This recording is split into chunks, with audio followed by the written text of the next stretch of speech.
చాలాసార్లు మాట్లాడాము ఈ ఇష్యూని. సో ఇప్పుడు మళ్ళీ చర్చకు వస్తుంది ప్రవీణ్ పగడాల కేసుకు సంబంధించి. ఎందుకంటే మళ్ళీ ఆ కేసుని హైకోర్టులో సవాల్ చేశారు కొంతమంది, హర్ష్ కుమార్ లాంటి వాళ్ళు, కొంతమంది లాయర్లు కూడా దీని మీద మాట్లాడుతున్నారు.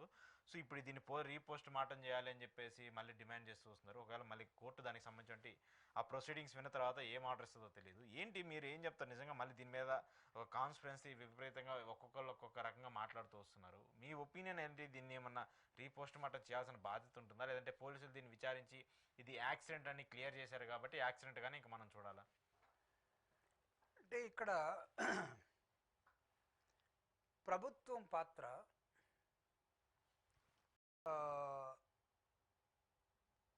ఒక నిజాయితీగా తను ప్రదర్శించుకోవాల్సిన అవసరం ఉంది. Okay. Any government if government is acting with a partial justice వస్తే ప్రజలు ఏం చేస్తారంటే, భారతదేశంలో ప్రతి వాడికి జీవించే హక్కు ఉంది కాబట్టి, క్వశ్చన్ చేసే హక్కు ఉంది కాబట్టి, మాట్లాడే హక్కు ఉంది కాబట్టి తనకున్న అనుమానాలని వ్యక్తపరుస్తాడు. వ్యక్తపరిచే క్రమంలోనే ప్రవీణ్ది మామూలుగా సహజ మరణమా, యాక్సిడెంటా, లేకపోతే హత్య అనే దాని మీద చాలా నంబర్ ఆఫ్ స్టోరీస్ వచ్చాయి. దానిలో మనం కూడా 1-2 సార్లు మాట్లాడుకున్నాం. కానీ గవర్నమెంట్ హ్యాస్ డిక్లేర్డ్ అది ఒక యాక్సిడెంట్గా పెట్టేసి వదిలేశారు. కానీ దాని వెనకాల చాలా అనుమానాలు ఉన్నాయి.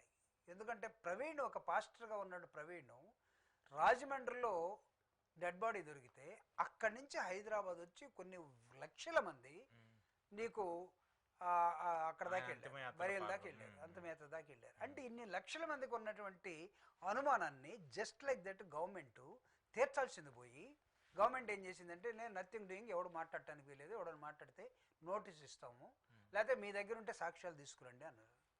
అసలు ఒక ఏజెన్సీ, ఒక గవర్నమెంట్ ప్రజల్ని సాక్ష్యాలు తీసుకురామని చెప్పదు. సాక్ష్యాల కోసం అది ప్రయత్నం చేస్తుంది, అన్వేషిస్తుంది. అన్వేషించి ప్రజలకు జవాబుదారీగా ఉంటుంది ప్రభుత్వం. ఆ నమ్మకాన్ని ఇప్పుడున్న ప్రభుత్వం, కూటమి ప్రభుత్వం పోగొట్టుకుంది. పోగొట్టుకున్న క్రమంలో ఆంధ్రప్రదేశ్లో ఉన్నటువంటి క్రిస్టియన్సే కాదు, హ్యూమనిస్టులుగా ఉన్నటువంటి చాలామంది, మానవ హక్కుల కోసం ఉండేవాళ్ళు చాలామంది, లేకపోతే ఇంటలెక్చువల్స్ చాలామంది ఈరోజు ప్రవీణ్ గారి విషయంలో అందరూ అనుమానంతో ఉన్నారు. వీళ్ళందరూ కూడా క్రిస్టియన్స్ పేరుతో ఇంకొక దానితో మీటింగ్లు పెట్టుకుంటూ ఉన్నారు. కొంతమంది కోర్టులకు వెళ్ళారు. కోర్టులకు వెళ్ళిన దాన్ని కోర్టు హీరింగ్స్ కూడా వచ్చాయి. కోర్టు నిజంగా జస్టిస్ని కోర్టు కూడా భావిస్తే వాళ్ళు అడిగింది ఏం లేదు, రీపోస్ట్ మార్టం చేయమని అడిగారు. వాళ్ళ ప్రేయర్ ఏంటంటే రీపోస్ట్ మార్టం కావాలన్నారు. జనరల్గా కోర్టులు రీపోస్ట్ మార్టం అనేదాన్ని, పోస్ట్ మార్టం అని వాళ్ళు నెగ్లెక్ట్ చేయరు. అనుమానాలు ఉన్నాయి కాబట్టి తీసి ఇంకొకసారి టెస్ట్ చేయండి అని చెప్పి చెప్తారు. ఒకవేళ అదే జరిగితే కోర్టు ద్వారా ప్రవీణ్ పగడా గారి డెడ్ బాడీని బయటికి తీసి అది ఒక బాక్స్లో పెట్టింది, కఫిన్లో పెట్టింది, తీసి బయటికి తీసి మళ్ళీ మీరు పోస్ట్ మార్టం పంపిస్తే అప్పుడు ఏమవుతుంది, ఎక్స్పర్ట్స్ వస్తారు, వీళ్ళు చేసిన రిపోర్టు ఇదంతా దానికి దీనికి టాలీ అవుతుందో లేదో చూస్తారు. If something went wrong against the decision of the government, ప్రీవియస్గా డెసిషన్కి అగెన్స్ట్కి వెళ్ళింది అనుకోండి, గవర్నమెంట్ తలెక్కడ పెట్టుకోవాలి? గవర్నమెంట్ నెగిటివ్ మార్క్ కదా, తలెక్కడ పెట్టుకోవాలి? అంటే ఒక క్రిస్టియన్ పాస్టర్గా ఉన్న వ్యక్తిని దళితులు ఆంధ్రప్రదేశ్లో 90% of the Dalits they are practising church. వాళ్ళు కన్వర్ట్ అవుతారో లేదో తెలీదు, వాళ్ళు ఆదివారం చర్చికి వెళ్తారు. చర్చిలో ఉండే పాస్టరు అతనే వాళ్ళ గురువు, అతనే వాళ్ళకి లీడర్, అతనే వాళ్ళకి టీచర్, అతనే వాళ్ళని డైరెక్ట్ చేస్తారు.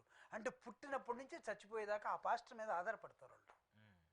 అందుకే ప్రవీణ్ పగడాల బ్రతికున్నప్పుడు కన్నా చనిపోయిన తర్వాత ఆయన ఒక పెద్ద రియల్ హీరోగా ఎందుకు కనపడ్డాడంటే, పాస్టర్ చెప్పిందే వేదం కాబట్టి బాగా బ్రహ్మాండంగా తెలివైనటువంటి ఒక వ్యక్తి ఈ విధంగా చనిపోయాడు, లేకపోతే ఈ విధంగా జరిగింది అని తెలిసిన తర్వాత ప్రతివాడు దాని మీద మాట్లాడటానికి ప్రయత్నం చేశాడు. గొంతులన్నీ నొక్కేయబడ్డాయి.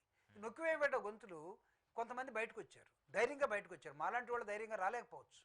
కొంతమంది బయటకు వచ్చారు, కోర్టును ఆశ్రయించారు, మీటింగ్లు పెడతా ఉన్నారు, వాళ్ళు కూడా ప్రభుత్వాన్ని ఛాలెంజ్ చేస్తూ ఉన్నారు. ఒకవేళ వాళ్ళదే న్యాయం అని కోర్టు ద్వారా తెలిసింది అనుకోండి, తప్పు చేసినట్టు దానికి సంబంధించి ఎందుకు అలా చేశారని చెప్పేసి అంటే నీ వర్గ స్వభావం కనపడుతుంది కదా. ఒకవేళ అట్లా జరిగితే, లేకపోతే నువ్వు అసలు ప్రభుత్వం మాట్లాడాలి కదా ఈ అంశం మీద. ప్రభుత్వం లక్షల మంది ఒక వ్యక్తి మరణిస్తే దాని వెనకాల వెళ్ళిపోతే నువ్వు ప్రభుత్వం మాట్లాడకుండా ఎలా ఉంటుంది? ఖచ్చితంగా మాట్లాడాలి. ప్రభుత్వానే కదా ఇలాంటి ఏదైనా ఘటన జరిగిన ప్రభుత్వానికి పూర్తి క్లారిటీ ఇవ్వాల్సిన బాధ్యత. గవర్నమెంట్కి బ్రెయిన్ ఉంటుంది కదా, గవర్నమెంట్కి బ్రెయిన్ ఎక్కడ ఉంటుందని అడగద్దు నన్ను మళ్ళీ. గవర్నమెంట్ అంటే మనిషా? వ్యవస్థ కదా. వ్యవస్థకు బ్రెయిన్ ఎక్కడ ఉంటుంది? మోకాళ్ళు ఉంటుందా? శాఖల్లో ఉంటుంది, ఎక్కడి నుంచి వస్తుంది? దానికి సంబంధించిన శాఖలు నిర్దేశిష్టంగా వాళ్ళు అంటే చేశారు. మొత్తం ఒళ్ళంతా బ్రెయినే కదా. అంటే గవర్నమెంట్ అంటేనే different departments, different bureaucrats, different politicians, సమాజమే నాయకత్వం, లీడర్స్, రిప్రజెంటేటివ్స్, అధికారులు. అంటే నీకు సమాజం మొత్తం బ్రెయినే కదా. ఈ బ్రెయిన్ ఇక్కడ ఎందుకు పనిచేయలేదు? అంటే వాళ్ళు ఇచ్చినటువంటి ఇండికేషన్ ఇది యాక్సిడెంట్ అనేది వాళ్ళు క్లియర్ గా చెప్పారు.